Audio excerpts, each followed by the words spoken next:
कहाँ तक पहुंचे थे हम? मेथड्स ऑफ फूड प्रिजर्वेशन पढ़ना था, हाई टेम्परेचर से स्टार्ट करा था, है ना? ठीक है, बढ़ते हैं आगे। सो बैलेंस नेसेसरी है in our treatment to make food safe. मतलब अगर हम बैलेंस नहीं करेंगे तो हमारा फूड फिर सेफ नहीं रहेगा। आगे देखें तो इसके अगर हम थोड़ा सा आगे बढ़ते हैं तो फिर इसमें क्या लिखा गया है कि minimum damage to nutrients and appearance. अगर हम सही तरीके से इसको सेव करते हैं तो इससे क्या होता है, लेस डैमेज होगा और न्यूट्रिएंट्स जो है वो अच्छे से प्रिजर्व रहेंगे। ठीक है, इतना क्लियर है? आगे बढ़ते हैं। अब मेथड्स ऑफ फूड प्रिजर्वेशन। अब क्या क्या मेथड है? सबसे पहले टेम्परेचर, बहुत ज्यादा टेम्परेचर बढ़ा दो, इससे क्या होगा, डिस्ट्रॉय हो जाएंगे माइक्रो ऑर्गेनिजम्स। देखें तो मोस्ट बैक्टीरिया जो है वो 16 to 38 डिग्री सेल्सियस पे ग्रो करते हैं। हमारी बॉडी का टेम्परेचर क्या होता है, जल्दी बताना, क्या होता है बॉडी का टेम्परेचर? 97.2 कुछ ऐसे ही होता है, 37 डिग्री सेल्सियस। हाँ, सेल्सियस में 37 होता है। तो 16 डिग्री से 38 डिग्री सेल्सियस जो है वो नॉर्मल इस टेम्परेचर में बैक्टीरिया जो है वो ग्रो कर सकते हैं। मोस्ट बैक्टीरिया जो है वो किल्ड हो जाते हैं 82 से 93 डिग्री सेल्सियस तक। पानी का बॉइलिंग पॉइंट क्या होता है, किस पॉइंट पे पानी उबलता है? 100 डिग्री सेल्सियस पे।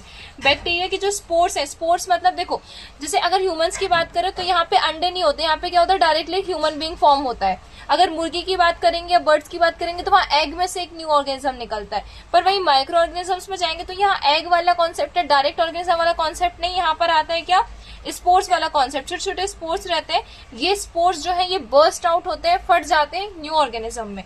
ठीक है, तो जो बैक्टीरिया की स्पोर्स है नीड वेरी हाई टेम्परेचर। अच्छा मुझे ये बताओ, बैक्टीरिया के लिए तो 82 से 93 में मर जा रहा है, पर स्पोर्स के लिए क्यों ज्यादा टेम्परेचर चाहिए? मतलब इससे भी ज्यादा चाहिए। ऐसे समझ लो जो उनके बच्चे हैं, ठीक है, अब बच्चे ऐसे समझो कि इसमें से बच्चे निकलेंगे तो उसको क्यों ज्यादा टेम्परेचर चाहिए as compare to normal bacteria, adult bacteria? पता मैम, लेकिन मैम एक क्वेश्चन है, अंडे को उबालते हैं तो वो जम क्यों जाता है? अंडे को उबालते तो जम क्यों जाता है? अंडे को उबालते तो ऊपर का निकल आता है ना। जी मैम, अंडे को जब एग को बॉईल करते हैं तो वो तो उसका कवरिंग निकल आती है ना, पीलअप हो जाती है। हाँ, लेकिन वैसे तो नॉर्मल जैसे रहता है टेम्परेचर पे सब लोग पिघल, सारी चीजें पिघलती हैं, लेकिन वो सॉलिड फॉर्म में हो जाता है लिक्विड से। अच्छा, ऑमलेट बनाने की बात कर रहे हो क्या? नहीं, उबालने की, बॉईल करने की। मैं देखो, एक तो पहली चीज मैं वेजिटेरियन हूँ, ठीक है, तो मुझे नहीं पता एग उबलने पे जमता है या नहीं, और मैं समझ नहीं पा रही हूँ कि आप बोलना क्या चाह रहे हो, क्योंकि मुझे ये पता है जब एग को उबालते हैं तो उसकी कवरिंग निकल आती है। जैसे अगर हम नॉर्मल रखते हैं तो वो लिक्विड फॉर्म में होता है, उसके अंदर का मटेरियल जो भी रहता है, ठीक है, हाँ। अंडे के अंदर, और उबालते हैं तो वो सॉलिड फॉर्म हो जाता है, वो कंडेंस हो जाता है, कंडेंस हो जाता है। जैसे मलाई जो होती है ना, दूध में मलाई होती है, जब नॉर्मल दूध खरीदते तो वहाँ मलाई दिखती है क्या? नहीं दिखती। नहीं, उबालते हैं नहीं तब मलाई दिखती है। क्यों? क्योंकि वो कंडेंस हो जाता है। जो मटेरियल रहता है ना, देखो दूध में भी फैट है पर मलाई में ज्यादा फैट होता है, तो जो फैट का मटेरियल वो कंडेंस हो जाता है, जमने लग जाता है। तो ये सेम चीज किसके साथ होता है? अंडे के साथ। ये सेम चीज अंडे के साथ होती है, क्योंकि अंदर ऑर्गेनिज्म है ना, वो अपने आप को प्रिजर्व करने की कोशिश करता है, वो कंडेंस होने लगता है। आया समझ में?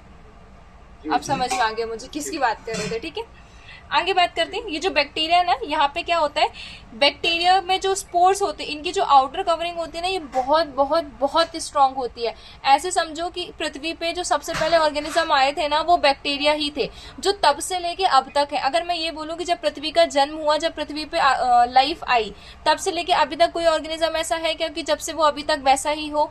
तो हर चीज चेंज हुई है। डायनासोर्स आए थे, खत्म हो गए, ठीक है, जो एनिमल्स थे वो एक्सटिंक्ट हो गए, हम आए, हो सकता है एक टाइम बाद हम भी खत्म हो जाए, एक न्यू लाइफ आएगी अर्थ पे, ठीक है। तो ये चीज होगी। तो पर ऐसी कौन सी चीज है जो जब से लेके अभी तक है? तो वो है एक टाइप का बैक्टीरिया। तो जो बैक्टीरिया होते हैं ना, क्यों ये सरवाइव कर पाते हैं? क्योंकि इनके जो स्पोर्स होते हैं, इनकी बाहर की कवरिंग बहुत बहुत बहुत स्ट्रांग होती है, ठीक है, इतनी ज्यादा स्ट्रांग होती है कि इसको नॉर्मली हम ब्रेकआउट नहीं कर सकते।